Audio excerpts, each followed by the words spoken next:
Hey, what's up everybody? Today we're just going to take a look at the August 1986 issue of Transworld Skateboarding magazine.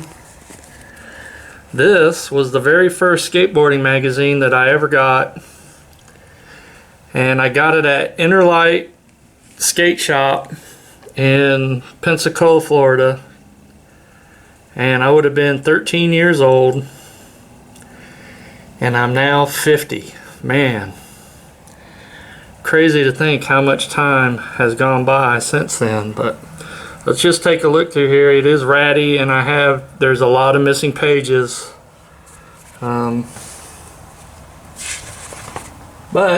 we'll just look and see what we got.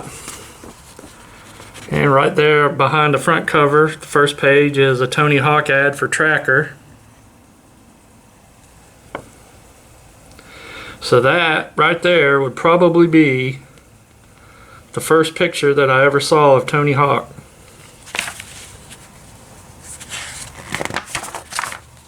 And here is an ad for that Mike Smith board I was talking about by Madrid.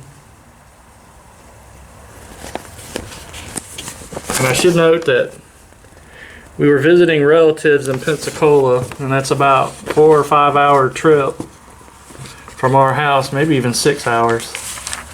And I can't tell you how many times I read this magazine on the drive back home. There's Dan Booger Brown. And is that Kim Park? Yep, Kim Park for, I guess he was skating for Kryptonics. So that would be before Vision, and I guess after GNS. Or not GNS, he skated for Town and Country, my bad. And look at that, that's a very young shot of Christian Hosoi. Looks like a little kid there. He probably is, probably a teenager there. Or maybe 20. No, I guess he would be a teenager, like maybe 15 or 16. 17 maybe, I don't know. But that's for the real Hosoi and Skull Skates.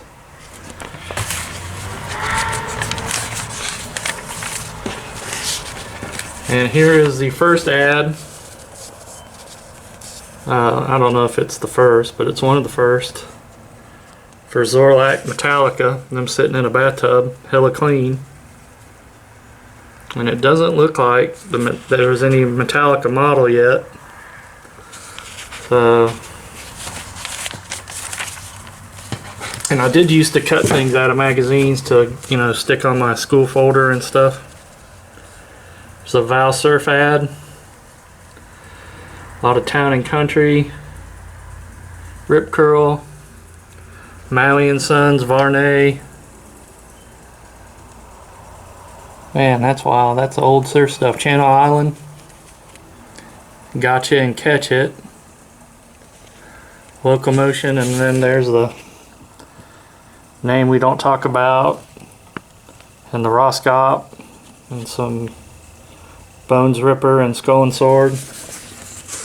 Val Surf. I did get surfing magazines prior to this, because they sold surfing magazines at like my local grocery store. So I did know a lot of those names from the magazines. And mostly I was buying them surfing magazines for the skateboard, the small amounts of skateboard stuff that was in it. And for $95, you could have ordered a Nash skateboard.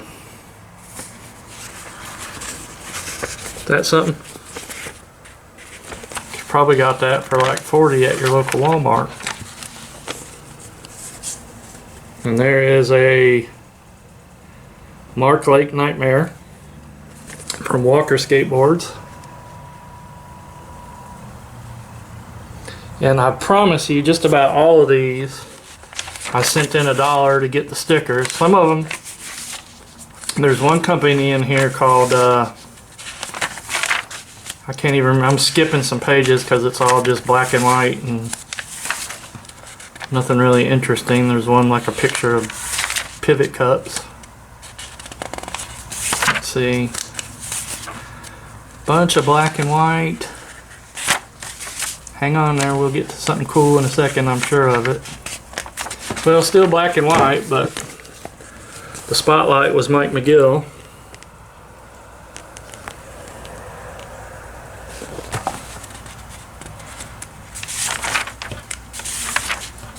And I think that was a color centerfold of Mike McGill that I tore out of there. Had on my wall. See, back then, when I first got into skateboarding, like, my vision of skateboarding was it was vert. But then I realized you have to have a vert ramp or access to a vert ramp to be a vert skater, and I had neither, so street quickly became my thing. Here's a Schmidt Sticks ad. Jeff Grosso. Is that Monty? Joe Lopes. See, I cut something out of that. I did send the dollar to Schmidt Sticks, and they sent me a full-size poster of this ad. And I had that for the longest time. I don't know where it is now, but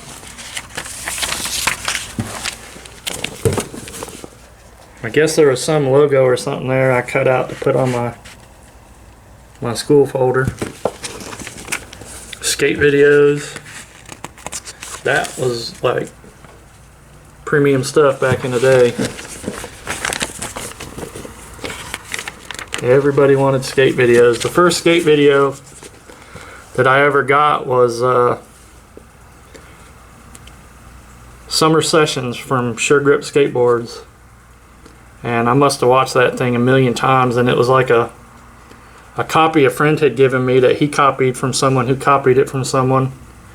And it was just a mess, but I could still see and hear what was going on. That's all that mattered. And here is Action Sports. Rob Maggie. You didn't really see or hear a lot of Rob Maggie in the magazines. He did have like a spotlight or an interview or something in Freestyle magazine.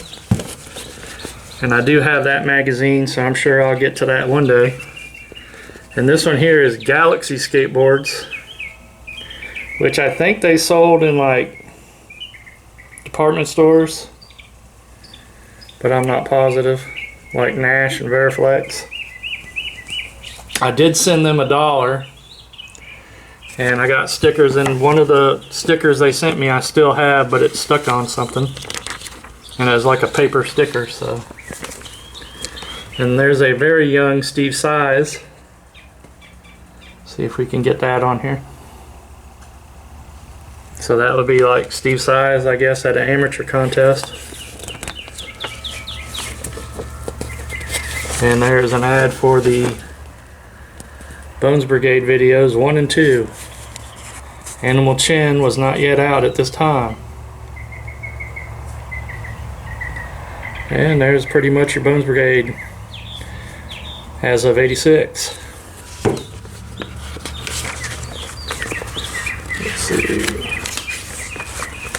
Just a text ad right there. I remember this company, Fogtown.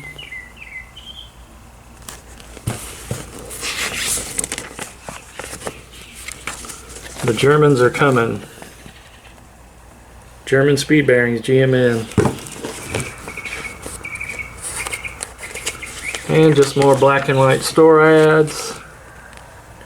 Here's a company called Autech Sports, with that big, huge, fat flea market tail skid on it. Don't have any clue, or you can barely see it even in the magazine picture, so camera's not going to get it very well, whatever that is. And Bear Cover, home of the Bear Cover Trick Team. Don't really remember much about Bear Cover other than these ads. That's one of them companies that the only time you ever seen or heard about them was in an ad.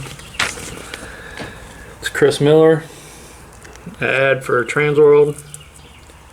You know, you could subscribe. And here's a Lester ad for Haro. Haro knee pads and elbow pads, and I did cut the Haro logo out. That went on my notebook. And there's Primo and Diane. Primo was, believe it or not, besides Back to the Future, Primo was one of the first skateboarders that I ever really saw. He was on a Dick Clark summer beach show or something. And I had it on videotape for the longest time. It had the band X, you know, the punk band X in it. And I had that on VHS, and I might still have it somewhere, I don't know. But I know it's not on YouTube. And if you hear the birds chirping and everything, it's because my garage door is open. I have to do that to get some light because I don't have studio lighting yet, but I maybe will one day. But I like the sounds of the birds chirping. So anyway, here's Jason Catalano. I always liked that board, and I never saw one. Nobody I knew ever had one. And I never saw it in the shops, but just like the shape of it, it looked like it'd be fun to ride. And here's a better picture of the graphic. The only video that you can find of Jason Catalano is the, shit, I forget what it's called. Well, it's a skateboard contest from like 85 or 86. And he's doing freestyle. He had a freestyle model too, I believe. And I did look him up. He was, a few years ago anyway, on Facebook. But I never bothered with him. Try to, you know, send him a request or nothing because that's awkward. And here is the all-time classic of department store skateboards. The Nash Executioner, you know? My cousin had one of those, and it was fun. I mean, it wasn't like, you know, obviously it was a Nash, but it was a fun little board. Had a nice shape. I always wondered if he took and put like Indies and OJs on a Nash board, you know, you'd up their fun potential by, you know, countless points. Just because it would actually roll then, but roll and turn. But there it is, the Nash ad for the Nash Executioner. And it would have cost you $80. And you would have got a free t-shirt.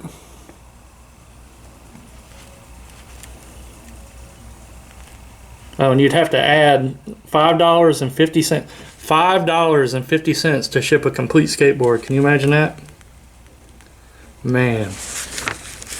And here's Cal Skate and Sport. They were another one that were in the old magazines a lot. They were like in BMX Plus and Surfing Magazine. $30 for a VHS or beta video. And their feature boards, they got the Special Edition Santa Cruz, the Santa Cruz Jammer, a Lance Mountain, and the Vision Shredder. I had a Vision Shredder back in the day, and it was a fun little board. It was like a in-between board for me, so that was, I think that board they sold. Hang on a sec, see if we can find what the deck goes for.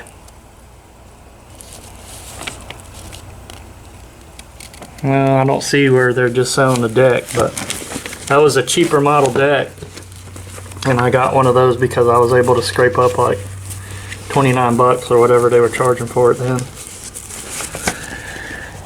And this is the Connection, probably long gone, and I don't remember seeing them in too many other mags. The McGill, Vado Rat, Ripper, Skull and Sword, which the Skull and Sword was my first real skateboard that I ever had. And is that Lester? Yep, Lester. The guy we don't talk about in Roscop. Seems like it's always the guy we don't talk about in Roscop in these magazines. Another California Skate Express ad. and I cut the logo out. But it might have been from Paramount mail order that had the logo. Not sure what was cut out. And here's an ad for Brand X.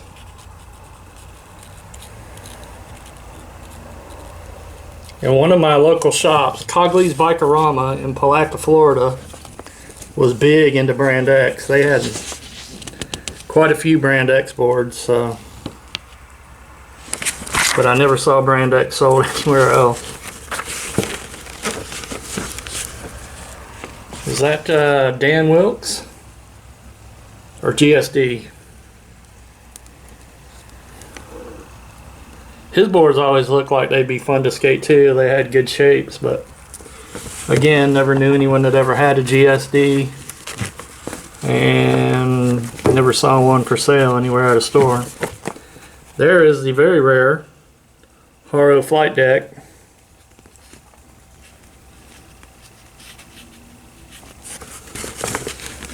So it looks like in '86 Haro was going hard in skateboarding. Pretty cool deck though. I'd love to have one for the wall. And here's an ad with Kevin Staub. This Tracker watch, I remember those. And here's Team Losi. All his boards, which I think were made by Veriflex.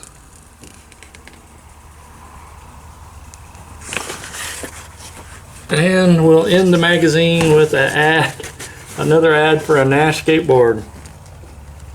And this one is called the Skate or Die. How cool is that? Nash. And this board would have cost you